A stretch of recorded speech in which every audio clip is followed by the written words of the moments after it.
हम लोग कल बात कर रहे थे आपका सामंड और जो हॉफील्ड ने क्लासिफिकेशन किया है उसकी बात कर रहे थे।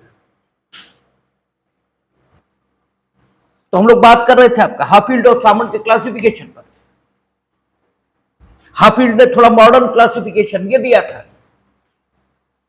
हॉफील्ड ने ड्यूरल अपोजिट ये भी बताए थे, विदिक सहवर्ती ये तो बताए थे, ये तो सामंड ने भी बताए थे। लेकिन हॉफील्ड के साथ सबसे बड़ी जो खूबसूरती है वो यही है कि उसने ड्यूरल अपोजिट ये भी बताया, जिससे न्यायिक निर्णयों में और स्पष्टता इसके आने की संभावना बढ़ी है, क्योंकि इससे यह तय हो रहा है कि आखिर जो वादी है, जो किसी अधिकार आदि की का दावा कर रहा है, उसमें क्या नहीं हो सकता, इसकी जानकारी यह भी मिल रही है।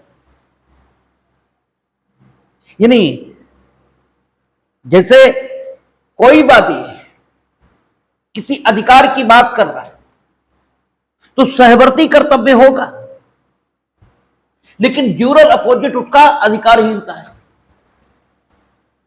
यानी उसमें अधिकारहीनता फिर नहीं हो सकती अगर वो अधिकार का दावा कर रहा है।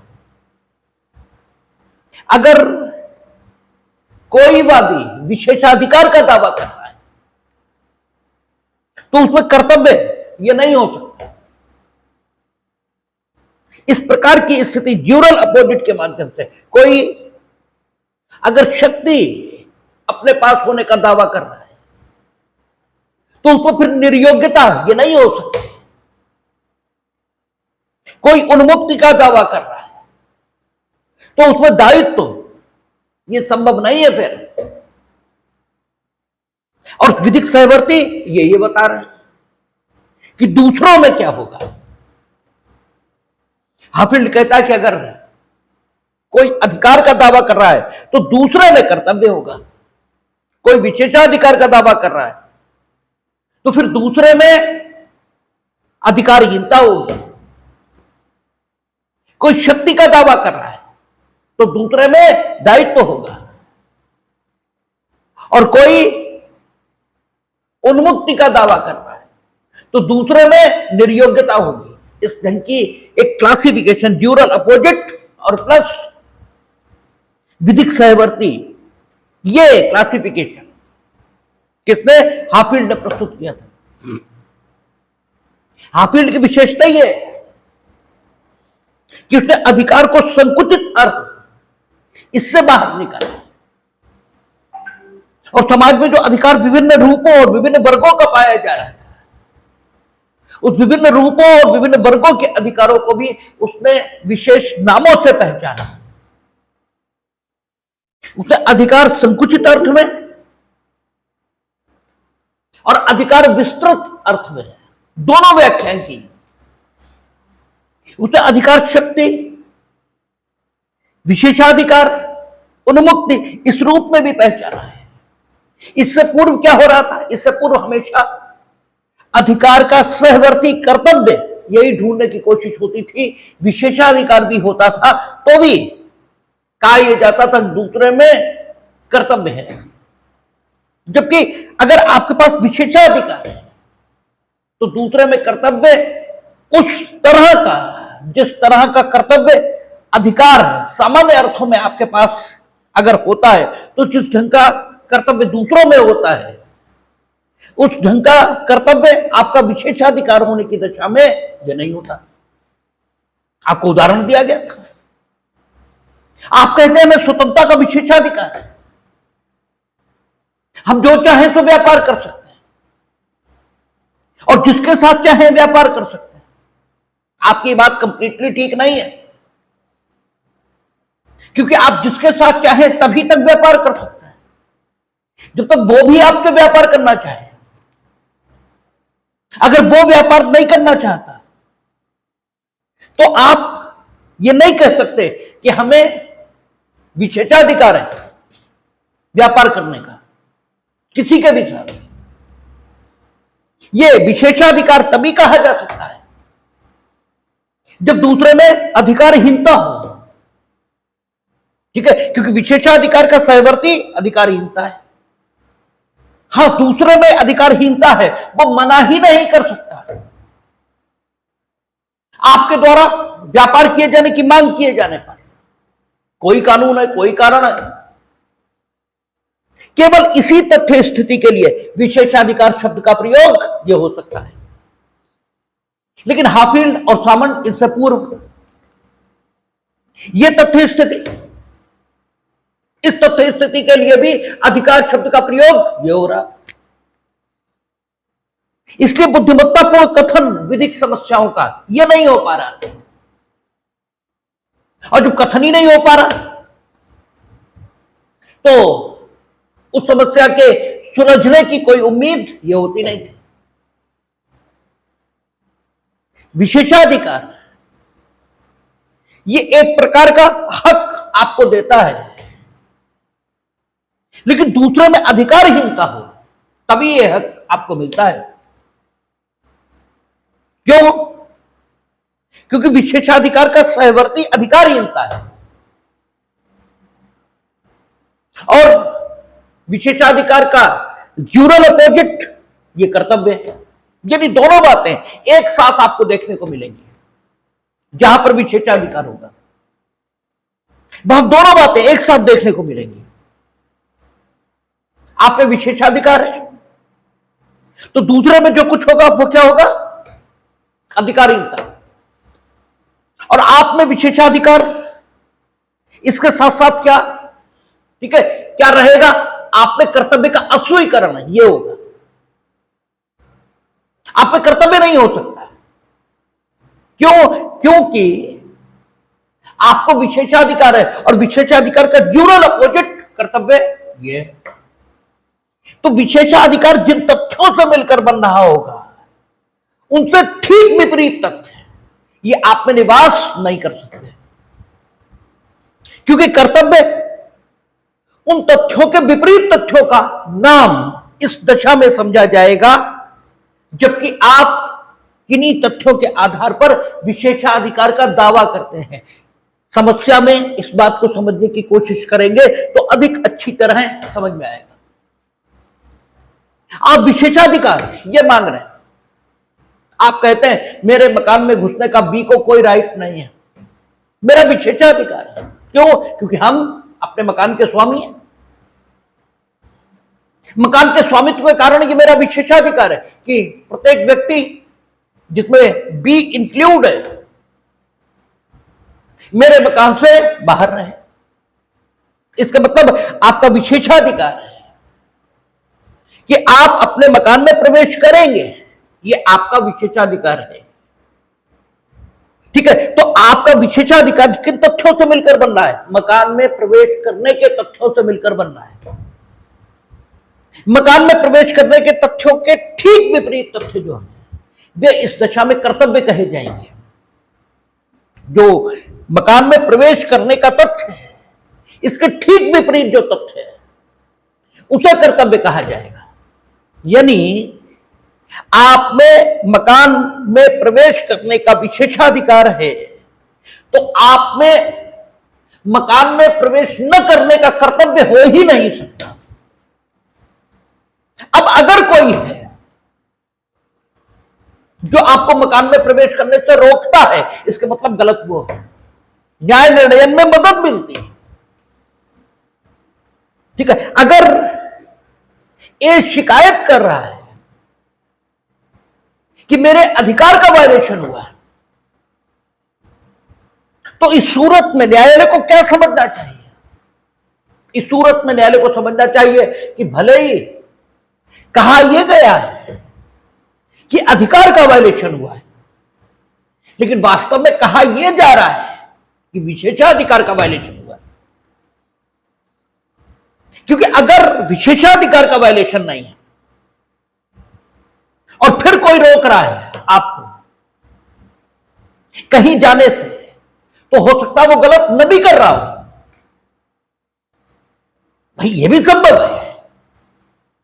आपको शक्ति है कहीं प्रवेश करने की, तो शक्ति तो कुछ शर्तों पर आधारित होती है। जैसे ट्रेन में घुसने की आपको शक्ति है, लेकिन कब? जब टिकट हो वैलिड। भाई शक्ति का उपयोग तो कुछ शर्तों पर आधारित होता है, और अगर अधिकार इसके ये अलग अलग स्वरूप आपके सामने न रखे जाए तो आपको शक्ति होगी तो भी आप अधिकार कहेंगे, आपको विशेषाधिकार होगा तो भी अधिकार कहेंगे, और अगर आपको शक्ति है तो कुछ शर्तों पर आधारित है, और आपने उन शर्तों को पूरा नहीं किया जिन शर्तों के आधार पर आपको वो शक्ति मिल रही थी। तो अगर किसी ने आपको रोका तो गलत क्या किया? तो न्याय निर्णयन ये कठिन हो जाता है अगर शक्ति, विशेषाधिकार, स्वतंत्रता सबके लिए एक ही शब्द अधिकार का प्रयोग किया जाए तो भ्रम उत्पन्न होता है। और भ्रम का मतलब यह नहीं होता कि हमेशा गलत हो जाएगा। भ्रम का मतलब सिर्फ इतना होता है कि सही होना कठिन हो जाएगा। तो अगर सही करने में मदद दी जा रही है तो जिस चीज से सही करने में मदद हो रही है वह उपयोगी है, इसे तो मानना ही होगा। तो हाफिज ने जो क्लासिफिकेशन दिया उससे स्थितियां एकदम क्लियर हमारी समझ में आती हैं। हाफिज कहता है कि अगर विशेषाधिकार है, यानी अधिकार विशेषाधिकार की सूरत में है, अगर अधिकार विशेषाधिकार की सूरत में, तो फिर जिसमें विशेषाधिकार है उसमें कर्तव्य नहीं हो सकता, क्योंकि कर्तव्य और विशेषाधिकार ड्यूरल अपोजिट है, ये विपरीत विपरीत। एक में एक होगा, दूसरे में, ठीक है, आपका अधिकारहीनता होगी। लेकिन अगर एक में एक है अर्थात विशेषाधिकार है तो फिर उसमें कर्तव्य नहीं हो सकता, यह असंभव है। लेकिन कर्तव्य मीनिंग दे रहे भाई, कर्तव्य मतलब क्या? क्योंकि कर्तव्य हम लोग पढ़कर आए एक बंधन है, ठीक है। तो कर्तव्य यानी क्या? तो इस परिस्थिति में यह माना जाएगा कि विशेषाधिकार के नाते उसे जो करने का हक मिला है, अर्थात विशेषाधिकार जिन तथ्यों से मिलकर बन रहा है उनसे ठीक विपरीत तथ्य ये इस व्यक्ति में नहीं हो सकते। क्यों? क्योंकि विशेषाधिकार जिन तथ्यों से मिलकर बन रहा होगा उसके ठीक विपरीत तथ्य कर्तव्य का गठन उस परिस्थिति में कर देंगे। उस परिस्थिति में कर्तव्य जिन तथ्यों को नाम दिया जाएगा वे तथ्य उन तथ्यों के ठीक विपरीत होंगे जिन तथ्यों को विशेषाधिकार नाम दिया जाएगा। ठीक है ना बात? एक व्यक्ति ये कहता है कि हमें अमुक स्थान पर घुसने का अधिकार है, तो घुसने के अधिकार को वो विशेषाधिकार कह रहा है। इसका मतलब न घुसने का, ठीक है, जो जिम्मेदारी होगी न घुसने की, इसी को कर्तव्य कहेंगे, क्योंकि ठीक विपरीत तथ्य ये हैं इसमें। अब मुकदमा दोनों पर आधारित हो सकता है। वादी यह भी मांग कर सकता है कि हमें विशेषाधिकार है अमुक स्थान में घुसने का और ये घुसने नहीं दे रहे, मांग उसकी यह भी हो सकती है। और उसकी मांग यह भी हो सकती है कि हम अमुक स्थान में घुसने के विशेषाधिकारी हैं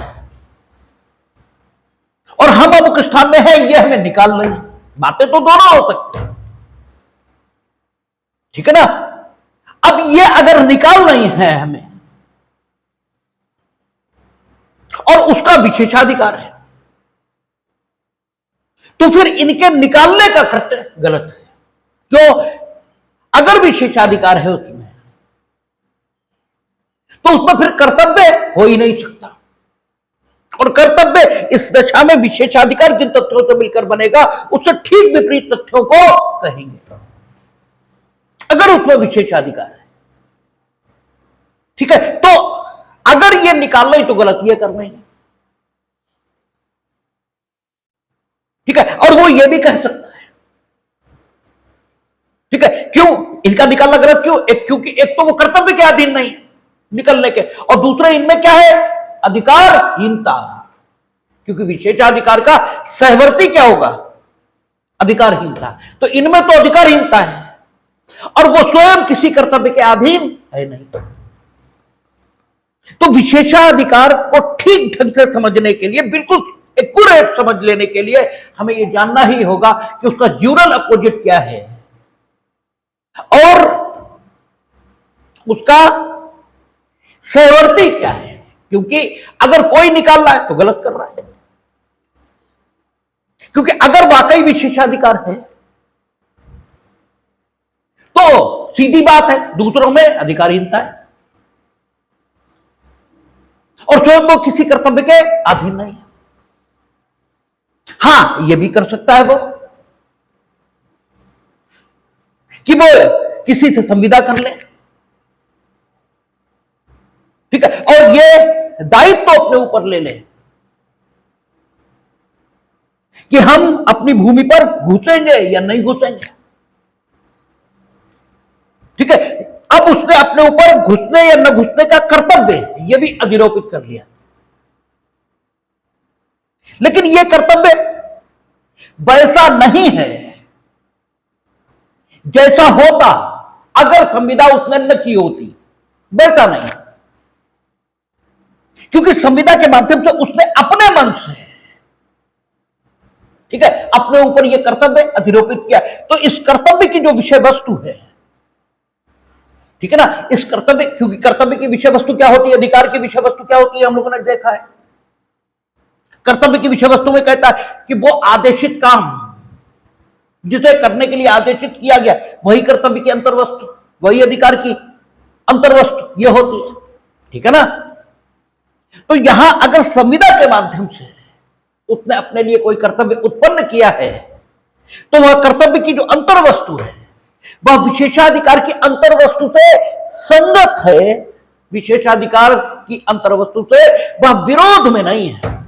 इसलिए सही अर्थों में यह नहीं कहा जा सकता कि संविदा जन्य जो कर्तव्य उसके ऊपर आया है, ठीक है ना, वह संविदा जन्य कर्तव्य ठीक वैसा ही कर्तव्य है जैसा संविदा न होती तो उसका कर्तव्य होता। इसलिए इस कर्तव्य के उत्पन्न हो जाने से उसके विशेषाधिकार को कोई नुकसान यह नहीं होता। इसलिए विशेषाधिकार और यह संविदा जन्य कर्तव्य एक साथ भी चलते रहेंगे, लेकिन इसके बाद भी विस्तृत अर्थों में यह बात ठीक रहेगी कि इनमें अधिकारहीनता ही है, क्योंकि ये उसे संविदा करने के लिए विवश ये कहा कर सकते थे।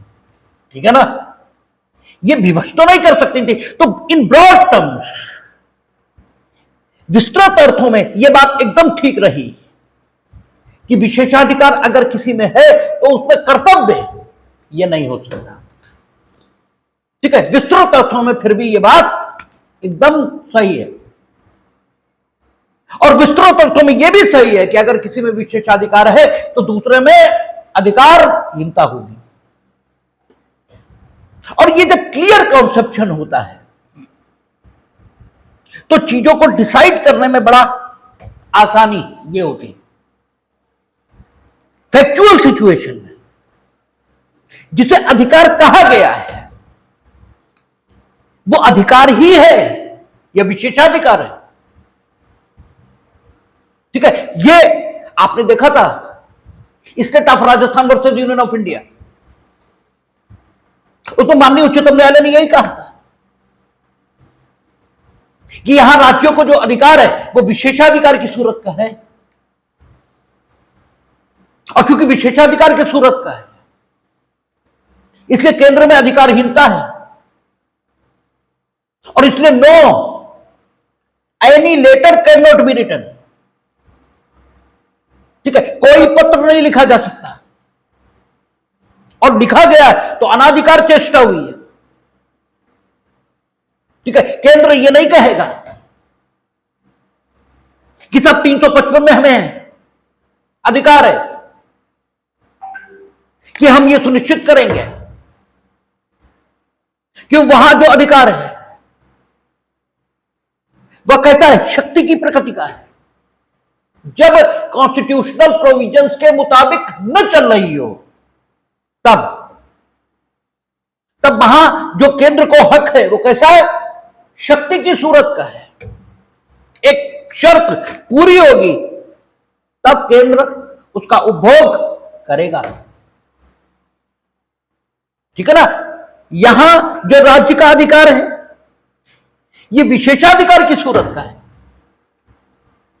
ठीक है। यहां राज्य का अधिकार कैसा है, विशेषाधिकार की सूरत का। और ये विशेषाधिकार उसे कैसे हासिल हुआ, जब एक बार चुनाव उसने जीता तो 5 साल सत्ता में रहने का उसे हक है। अब आप देखें, दोनों राइट संविधान से ही पैदा हो रहे हैं और दोनों अधिकार अलग अलग व्यक्ति निकायों में निहित हो रहे हैं। और दोनों अधिकारों के अंतर को अगर ना समझा जाए तो फिर डिसाइड करने में कठिनाई होती है। जब हम लोगों ने कॉन्स्टिट्यूशनल लॉ पढ़ा था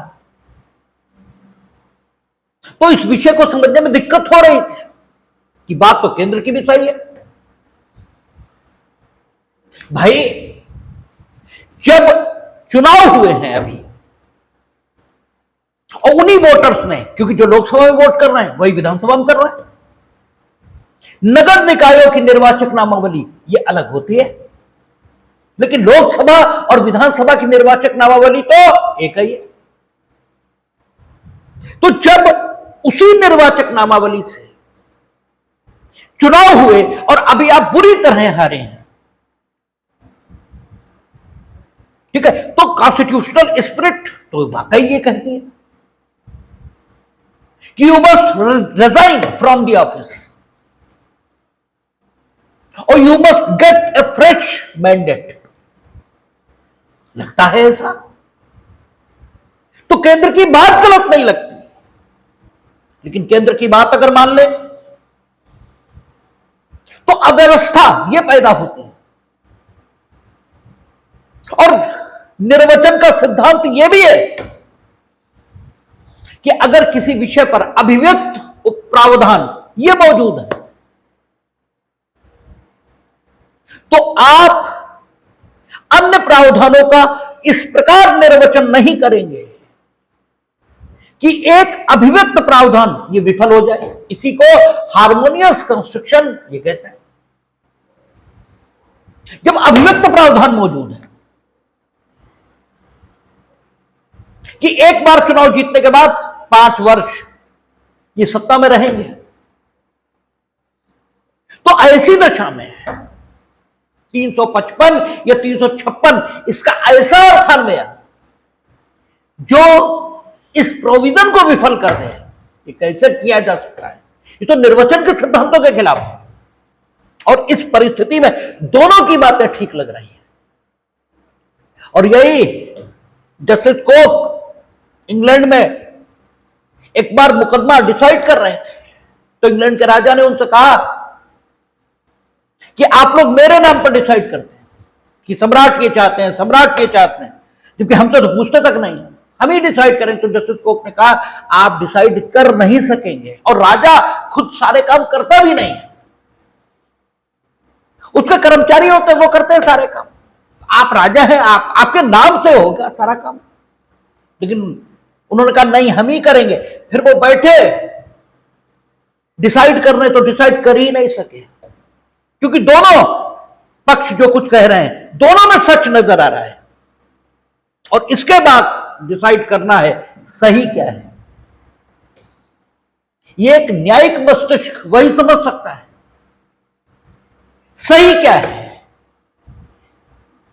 और सही, ठीक है। इसे समझने के लिए अलग ढंग के मस्तिष्क की जरूरत है।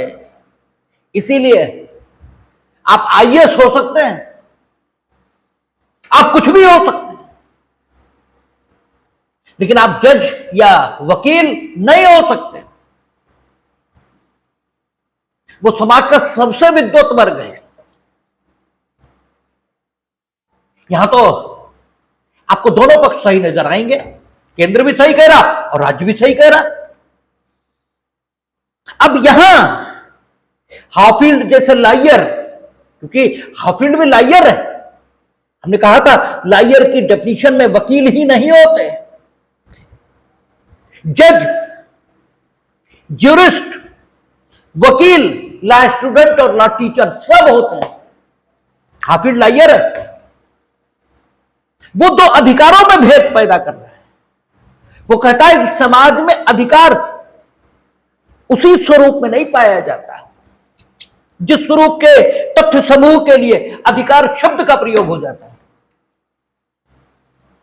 डिफरेंट टाइप के तथ्य समूह हैं, उनके लिए भी समाज में अधिकार शब्द का प्रयोग होता है, और यह दुर्भाग्य है, नहीं होना चाहिए, लेकिन होता है। जो नहीं होना चाहिए, यदि वह हो रहा है तो उस वास्तविकता को स्वीकार करके हम जब समस्या के समाधान का प्रयास करेंगे तभी समस्या का समाधान निकलेगा। जब इलेक्टोरल बॉन्ड सुप्रीम कोर्ट ने असंवैधानिक घोषित किया तब भी हमने कहा हमें यह समझना होगा कि चुनावी ठीक है व्यवस्था के लिए पैसा चाहिए, हमें यह मानना होगा, और इस कागजी ईमानदारी से कोई काम नहीं चलने वाला है। आप कुछ तो करेंगे,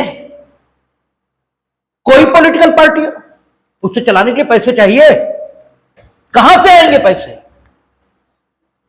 ये तो सरकार दे भाई, जैसे अमेरिका में देती है। और सबसे बड़ी मूर्खता हम लोगों की यह है कि हम सरकार और पार्टी इसमें भेद ही नहीं कर पाते। सरकार अलग बात, नरेंद्र मोदी सरकार के हेड हैं, भारतीय जनता पार्टी के नेता नहीं है। सरकार के नाते उनका उतना ही कर्तव्य, ठीक है, सोनिया गांधी के जीवन की रक्षा भी है जितना ठीक है भारतीय जनता पार्टी के नेताओं की जीवन की रक्षा उनका कर्तव्य है। सरकार अलग बात, तो या तो पश्चिमी देशों की तरह सरकार प्रावधान करे, सरकार दे पैसा पॉलिटिकल पार्टीज को चलने के लिए, नहीं तो कहां से आएगा पैसा? अब हमारे पास विकल्प चंदा बचता है। अब चंदा दो तरीके का हो सकता है। चंदा किसी को ना पता लगे कि कहां किस स्रोत से आया, और चंदा कम से कम सरकार को पता रहे कि किस स्रोत से आया। इन दोनों स्थितियों में कौन सी स्थिति अच्छी है? अरे कम से कम सरकार को तो पता रहे कि चंदा कहां से आया, क्योंकि सरकार ठीक है वो ठीक ही चलेगी, और किसी आतंकवादी संगठन से या कहीं से पैसा आएगा तो सरकार को तो जानकारी में रहेगा कि कहां से आया। तो इलेक्टोरल बॉन्ड खराब चीज नहीं है, ठीक है, ठीक है। दूसरी चीज, अगर आप ये कहें कि सबको पता रहेगा कि चंदा कहां से आया, तो चंदा मिलने में कठिनाई होगी। अच्छा है, नो डाउट, नो डाउट ये अच्छा है कि सबको पता रहे चंदा कहां से आया, लेकिन ये कठिन है, चंदा मिलने में कठिनाई होगी। क्योंकि कोई उद्योगपति वो कहेगा कि हमने भारतीय जनता पार्टी को चंदा दिया और आ गई कांग्रेस, ठीक है, तो हमें तो नुकसान होगा, तो वो चंदा देगा ही नहीं भारतीय जनता पार्टी को, और जब नहीं देगा तो भारतीय जनता पार्टी चलने में कठिनाई होगी। जो कांग्रेस को चंदा देने वाले वो भी यही सोचेंगे, तो सारी पॉलिटिकल पार्टीज के चलने में दिक्कत आ जाएगी। हमें इस कठिनाई को ध्यान में रखना पड़ेगा, और अगर नहीं रखेंगे हम, ठीक है, तो आवश्यकता मार्ग ढूंढती है, ठीक है, आवश्यकता को अगर आप मार्ग उपलब्ध करा देंगे बेहतर है, अन्यथा आवश्यकता मार्ग तो बना ही लेगी। ठीक है, लेकिन वो मार्ग जो बनेगा वो विध्वंसकारी होगा। पानी इकट्ठा है, बहेगा तो है, आप नाली बना दोगे बेहतर, और अन्यथा फिर वो अनियमित ढंग से बहेगा, और जब अनियमित ढंग से बहेगा तो उसके विनाशकारी परिणाम आप देखेंगे। ठीक है, इसीलिए हिंदुस्तान में कुछ नहीं होता, यहां कागजी ईमानदारी चलती है, यहां कागजी ईमानदारी या व्यवहारिक ईमानदारी चलती ही नहीं। हम मूर्ख हैं, हमें मजा आता है इन सब बातों में, हम सोचते ही नहीं है गहराई के साथ। आवश्यकता तो पूर्ति होगी, वो आप रोक ही नहीं लेंगे। शर्त यह है कि आवश्यकता की रेगुलराइज आपूर्ति की जाए। लोग शराब पिएंगे, ये तय है, कर लो शराबबंदी, लोग मरना और शुरू हो जाएंगे क्योंकि जहरीली पिएंगे। इससे बेहतर है कि हम वही रास्ता अपनाएं जो अपनाया गया है। हम शराब की दुकान खोलें और उस पर गुणवत्ता युक्त शराब ये बिकवाएं, उससे रेवेन्यू भी मिलेगा, जो नहीं पीते हैं उनका कल्याण भी होगा, और जो पीते हैं सीमित मात्रा में ही सही उनका भी कल्याण होगा। वो अगर हर समय भी पिएंगे तो भी 40 साल जी लेंगे, 30 साल जी लेंगे, तभी लीवर फेल होगा, और अन्यथा तो पहली बार पी के ही मर जाएंगे। ये सारी चीजें कौन, एक जुरिस्ट देख सकता है, वो देखता है कि इन दोनों अधिकारों में भेद हो रहा है। केंद्र का भी हक है, सही है, राज्य का भी है, लेकिन इन अधिकारों में भी भेद है, और जब इन अधिकारों में भेद है, ठीक है, तो इन अधिकारों को अलग नाम मिलना चाहिए। और सिर्फ अलग नाम देने से काम नहीं चलेगा, क्योंकि संघर्ष हमेशा दो पक्षों में होगा, और जब संघर्ष दो पक्षों में होगा तो हमें यह भी तय करना पड़ेगा कि दूसरे की जो स्थिति है, दूसरा जो दावा कर रहा है वो सही है या नहीं। तो हमें यह भी देखना पड़ेगा कि दूसरे में क्या है आखिर, हमें यह भी तो देखना पड़ेगा। इसलिए ड्यूरल अपोजिट और विधिक सहवर्ती दोनों की जानकारी हुए बिना चीजों को अच्छे ढंग से निर्धारित नहीं किया जा सकता। यही योगदान है किसका, सामंड का और हाफील्ड का। और एक और दिक्कत है, हम लोग फिक्स आइडियाज के साथ काम करते हैं। हम ऐसे मानते हैं कि अमुक तथ्यों का वर्ग है जिसे हम कर्तव्य या अधिकार कहेंगे, जबकि ऐसा कुछ नहीं होता। तथ्यों के किसी भी वर्ग को किसी भी परिस्थिति में अधिकार कहा जा सकता है। जैसे इस परिस्थिति में जब आप ये कह रहे हो कि हमें अमुक स्थान पर घुसने का विशेषाधिकार है, तब कर्तव्य जिन तथ्यों का नाम होगा वो ये होगा कि आपको घुसने के लिए विवश नहीं किया जा सकता। तथ्यों के इस वर्ग का नाम कर्तव्य होगा, ठीक है ना। तो मोटे में अगर हम बात को समझें तो बात यह है कि विशेषाधिकार जिन तथ्यों से मिलकर बन रहा होगा उनसे ठीक विपरीत तथ्य विशेषाधिकार के धारक के पास नहीं हो सकते। अर्थात विशेषाधिकार का जो धारक है उस पर विशेषाधिकार से विपरीत तथ्य उसकी इच्छा के बिना अधिरोपित नहीं किए जा सकते। यह बात निकल कर आई, और सुप्रीम कोर्ट ने यही कहा कि चूंकि यहां पर राज्य का जो हक है वह विशेषाधिकार की सूरत का है, इसलिए राज्य का विशेषाधिकार जिन तथ्यों से मिलकर बनना है, अर्थात एक बार चुनाव जीतने पर 5 वर्ष के लिए शासन, इससे ठीक विपरीत तथ्य कर्तव्य के रूप में राज्य में नहीं हो सकते। और जब राज्य में नहीं हो सकते तो कोई उन्हें विवश नहीं कर सकता, क्योंकि अन्य किसी में जो कुछ होगा वह विधिक सहवर्ती होगा, और वह है अधिकारहीनता, ठीक है ना। और मामला ठीक ढंग से डिसाइड किया जा सकता है। यही महत्व है इसका। हाँ, संविदा, हमने कहा ना, संविदा से आप अपने ऊपर यह कर्तव्य अधिरोपित कर लो, तो कहने को ऐसा लगेगा मानो आपने संविदा से अपने ऊपर कर्तव्य अधिरोपित किया है कि हम अपने मकान में प्रवेश अवश्य करेंगे, लेकिन यह सिर्फ कहने भर को आपको लगेगा। वास्तव में इस कर्तव्य की अंतर्वस्तु और विशेषाधिकार की अंतर्वस्तु एक जैसी है, क्योंकि विशेषाधिकार exclusively the use of privilege depends on your sweet will, ठीक है ना, वो आपकी ही इच्छा पर निर्भर है। और ये जो संविदा जन्य अधिकार आया, ये विशेषाधिकार की अंतर्वस्तु इससे ठीक संगत है। इसलिए आदतन शब्द प्रयोग के लिए आप भले ही ये कह लें कि यह संविदा से उत्पन्न कर्तव्य है, सही स्थिति यह है कि यह संविदा से उत्पन्न विशेषाधिकार है, क्योंकि इसकी अंतर्वस्तु विशेषाधिकार से संगत है।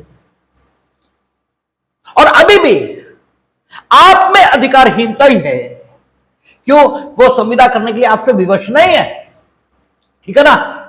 तो ब्रॉड टर्म्स में हाफिल्ड की बात गलत नहीं है कि विशेषाधिकार अगर किसी को होगा तो स्वयं उसमें कर्तव्य नहीं हो सकता, और कर्तव्य विशेषाधिकार की सूरत में तथ्यों के उस वर्ग का नाम होगा जो विशेषाधिकार से सुतथ्यता विलोम होगा, ठीक है। जो विशेषाधिकार गठित करने वाले तथ्यों का ठीक विपरीत होगा, वो कर्तव्य कहलाएगा इस दिशा में, और दो कम से कम विशेषाधिकार के धारक में, ठीक है, हो नहीं सकता, ठीक है ना।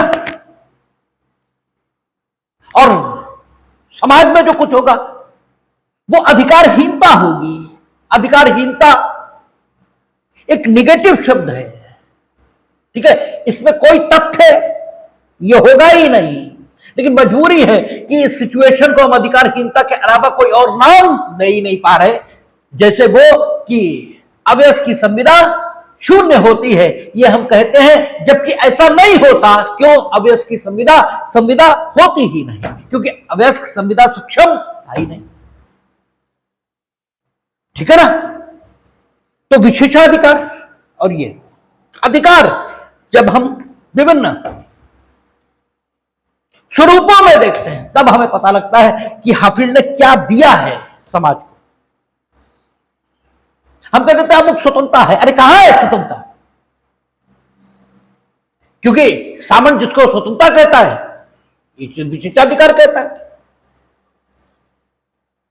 ठीक है ना। शक्ति अगर आप में है, यानी शक्ति का प्रयोग कैसा होता है? शर्त आधारित। शक्ति का प्रयोग अशर्त नहीं होता। शक्ति की विशेषता यही है। आपको रेलवे स्टेशन में घुसने की शक्ति है कब? जो प्लेटफॉर्म टिकट हो। और विशेषाधिकार का प्रयोग अशर्त होता है, आपकी इच्छा पर होता है। फर्क है तथ्यों में। तथ्यों का यह महीन फर्क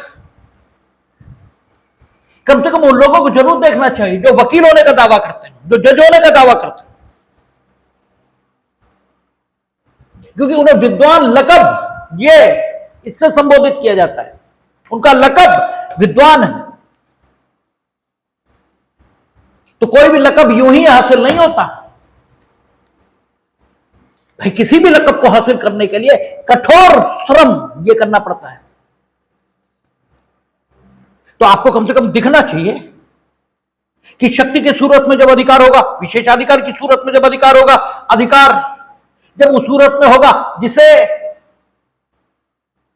हाफिल्ड दावा कहता है,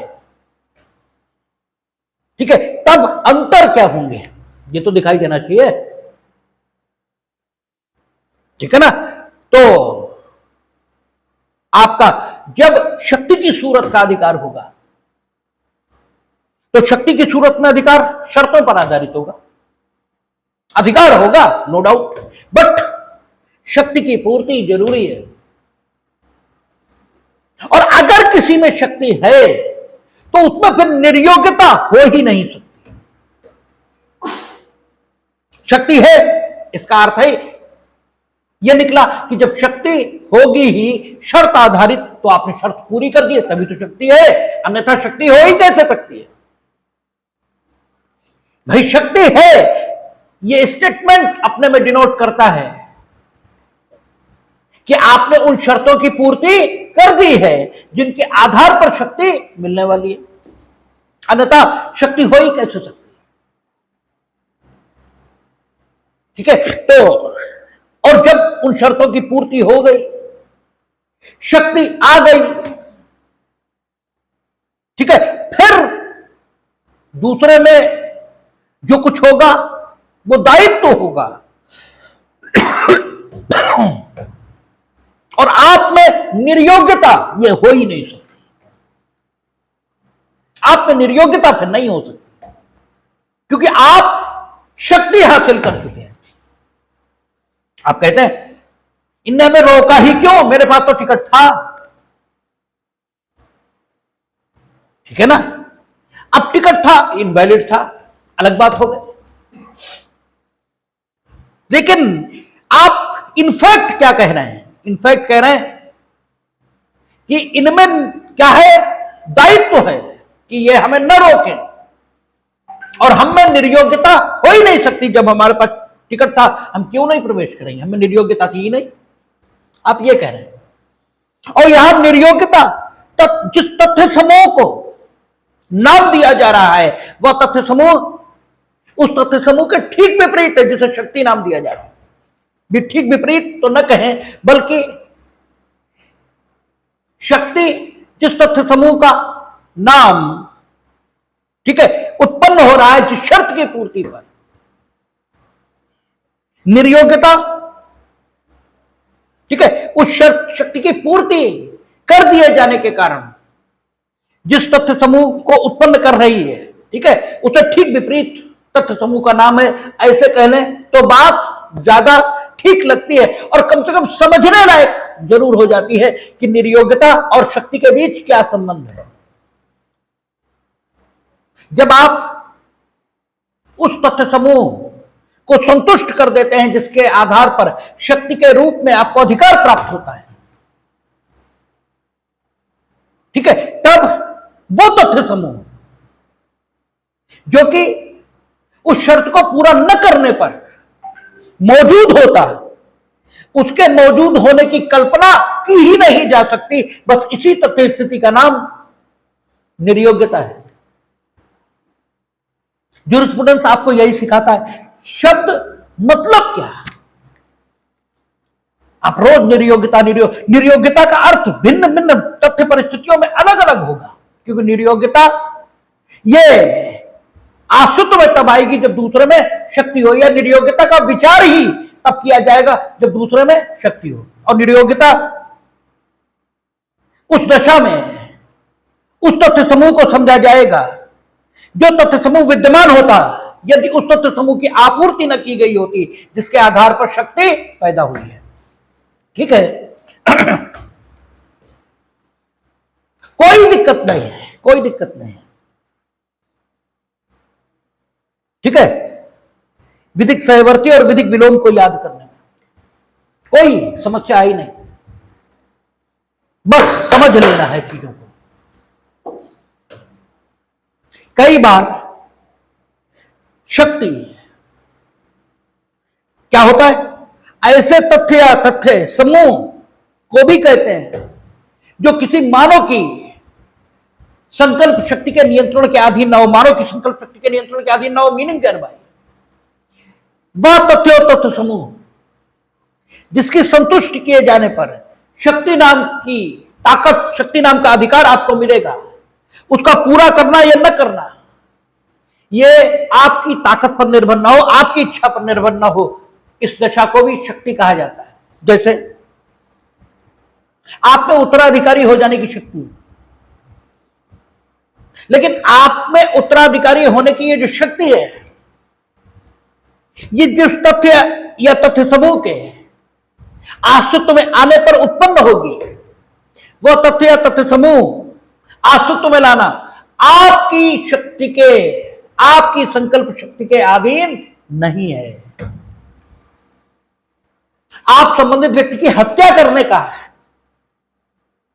ठीक है, निर्णय ये तो ले सकते हैं, लेकिन उसकी मृत्यु कारित करना, आप अपनी संकल्प शक्ति से उसकी मृत्यु कारित कर दें, ये संभव नहीं है। ये तो ईश्वर वही कर सकता है।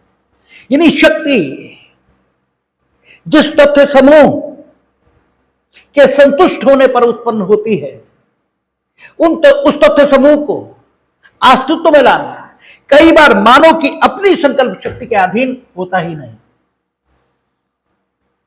ठीक है ना। अब अगर वो तथ्य समूह अस्तित्व में आ जाए तो भी आप में शक्ति पैदा होगी, लेकिन इस ढंग की शक्ति का विचार कानून में नहीं होता। कानून में उस शक्ति का विचार होता है, ठीक है,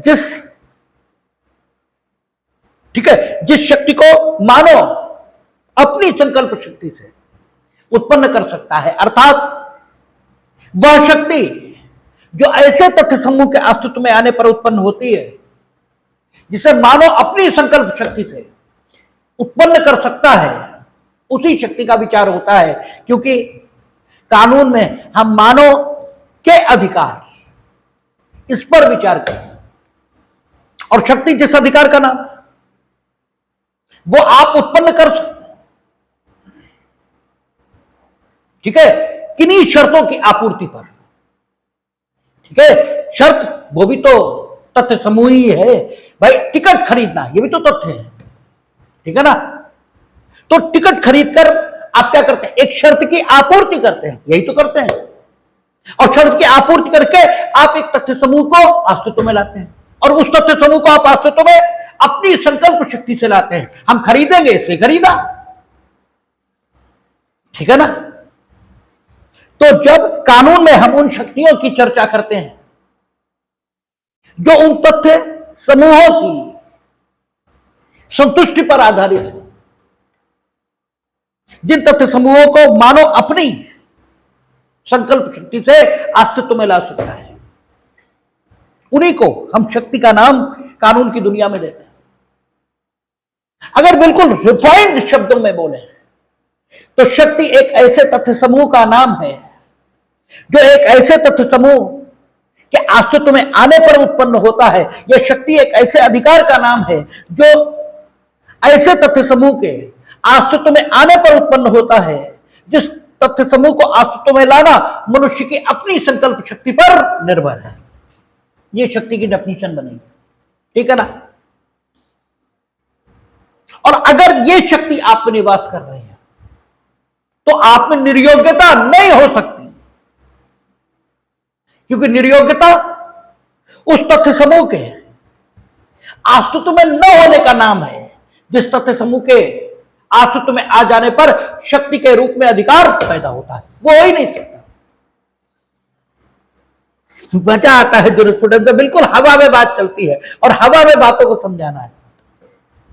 हमें इसी ढंग के विषय को समझाने में आनंद आता है। इसीलिए जब जुरिस्प्रूडेंस में पढ़ाना शुरू करते हैं फिर हमें सीआरपीसी एविडेंस है बेकार की चीज लगती है, बेवकूफी है। उसमें क्या सब कुछ तो लिखा है और यहां कुछ भी नहीं लिखा है, फिर भी आपके सामने रखना है बात को। इस तथ्य समूह का नाम शक्ति है। तो शक्ति, इसका विधिक विलोम निर्योग्यता है, और इसका सहवर्ती दायित्व। दायित्व मीनिंग दे रहे सब में दायित्व होगा। कानून की दुनिया में इसे उत्तरदायित्व यह भी कहा जाता है, इसे उत्तरदायित्व भी कहते हैं। चौथी बात कहता है उन्मुक्ति, और उन्मुक्ति का विधिक विलोम क्या है, दायित्व, विधिक विलोम। और सहवर्ती क्या है उन्मुक्ति का, निर्योग्यता। अगर इम्यूनिटी है किसी में तो उसमें फिर दायित्व तो नहीं हो सकता। राष्ट्रपति, उन्हें इम्यूनिटी है कि वे किसी न्यायालय के समक्ष हाजिर नहीं होंगे, तो फिर उन्हें किसी न्यायालय के समक्ष हाजिर होने के लिए विवश नहीं किया जा सकता। क्योंकि फिर वे दायित्व के अधीन, किसी भी न्यायालय के समक्ष उपस्थित होने के दायित्व के अधीन हो ही नहीं सकते। और आपका जो विधिक सहवर्ती है उन्मुक्ति का, वो निर्योग्यता है। यानी अगर उन्मुक्ति है तो बाकी सब निर्योग्य है। यानी न्यायालय अगर वारंट जारी कर रहा है राष्ट्रपति, तो न्यायालय गलत कर रहा है, क्योंकि अगर किसी में उन्मुक्ति है तो सब में निर्योग्यता है।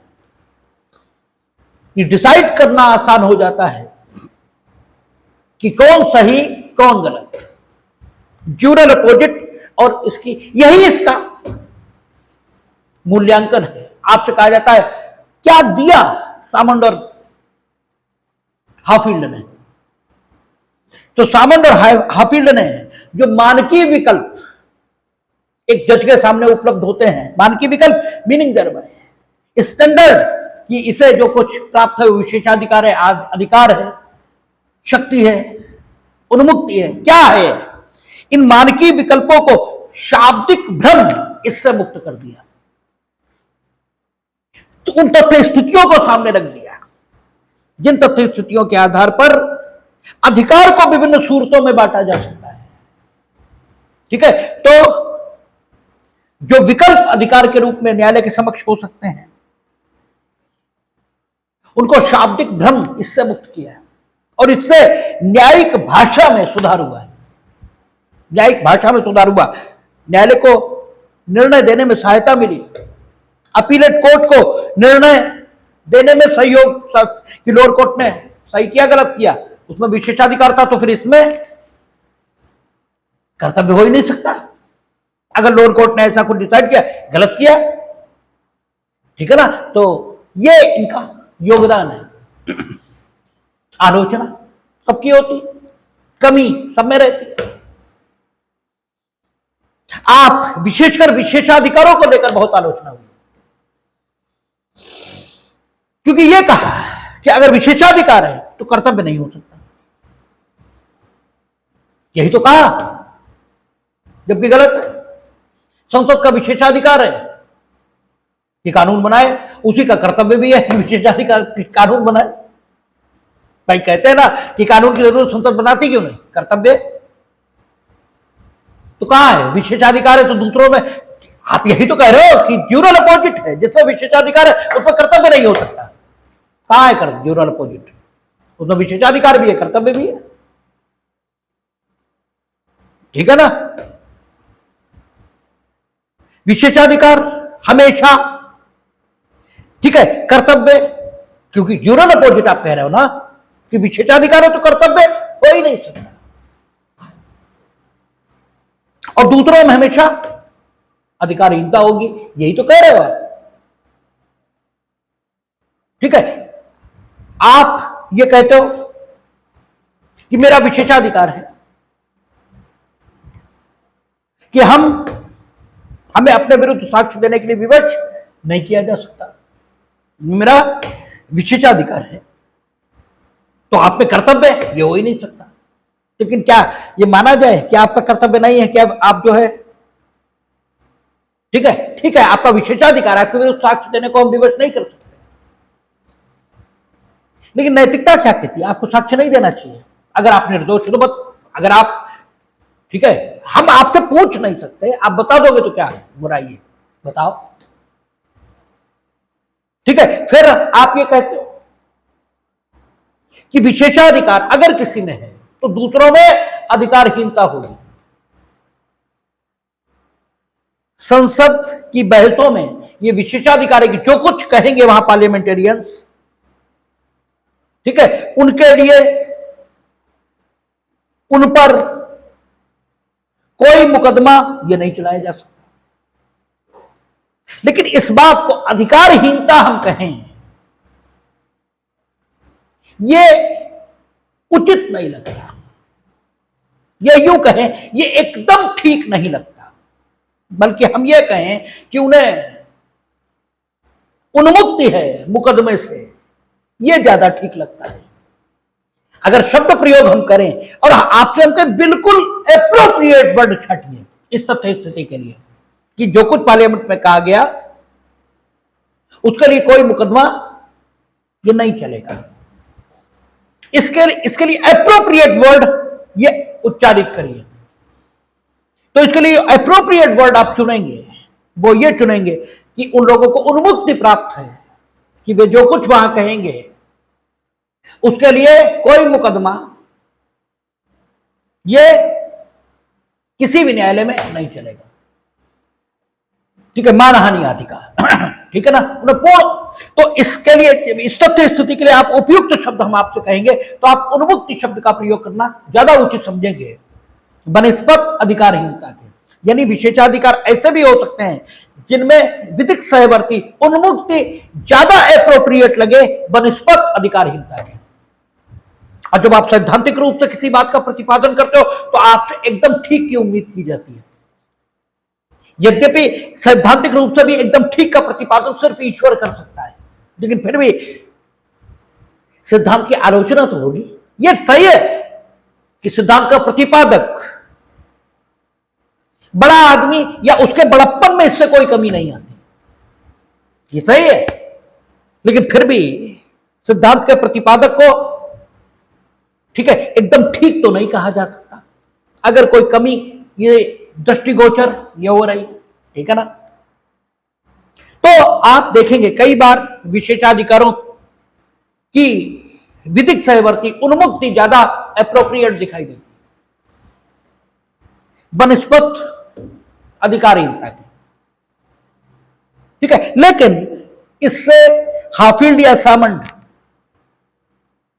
उनकी महानता कम नहीं होती, क्योंकि उनकी वे ही हैं जिन्होंने पहली बार संकल्पनाओं की परिभाषा, यानी अधिकार नामक संकल्पना की परिभाषा इस आधार पर करने की कोशिश की कि यह अधिकार संकल्पना समाज में किस प्रकार काम कर रही है।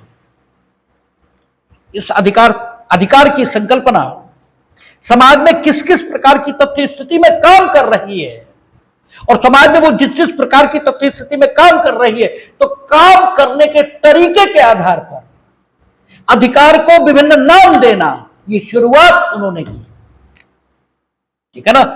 अधिकार संकल्पना जिस तरीके से काम कर रही है समाज में, वो शक्ति के स्वरूप में काम कर रही है, वो विशेषाधिकार के स्वरूप में काम कर रही है, वो उन्मुक्ति के स्वरूप में काम कर रही है।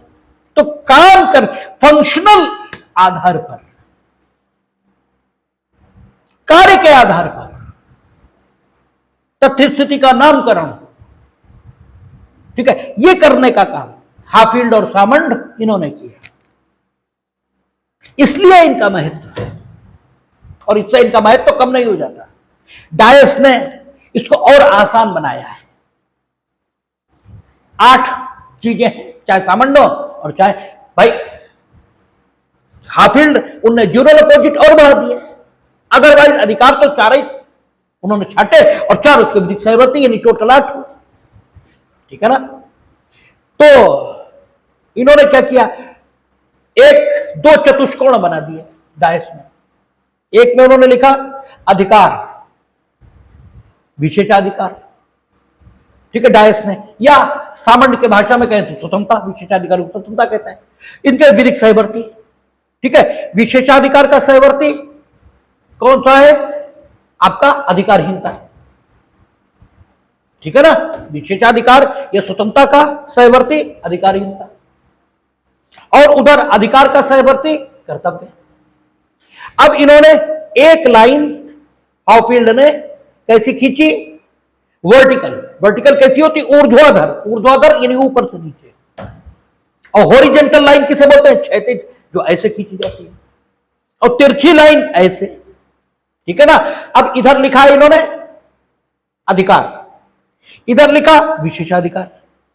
अधिकार का सहवर्ती कर्तव्य, और विशेषाधिकार का सहवर्ती आपका, विशेषाधिकार का सहवर्ती कौन सा हुआ, अधिकारहीनता, या स्वतंत्रता का सहवर्ती अधिकारहीनता। अब इन्होंने एक वर्टिकल लाइन खींची, वर्टिकल लाइन खींचेंगे तो क्या जुड़ जाएगा, अधिकार और कर्तव्य, और उधर विशेषाधिकार और स्वतंत्रता, वो विशेषाधिकार और अधिकारहीनता, या स्वतंत्रता और अधिकारहीनता, ये वर्टिकल लाइन से जुड़ जाएंगे, क्योंकि वर्टिकल लाइन ऊर्ध्वाधर है। तो डायस ने कहा कि जो ऊर्ध्वाधर जुड़े हों वो विधिक सहवर्ती हैं, ठीक है। फिर इन्होंने एक क्षैतिज लाइन खींच दी, और क्षैतिज लाइन जब आप खींचेंगे तो क्या जुड़ेगा? अधिकार और विशेषाधिकार। ठीक है। और नीचे क्या जुड़ेगा? कर्तव्य और आपका अधिकारहीनता। उन्होंने कहा इनमें विधिक प्रतिकूलता होती है, यानी अधिकार है तो विशेषाधिकार नहीं होगा।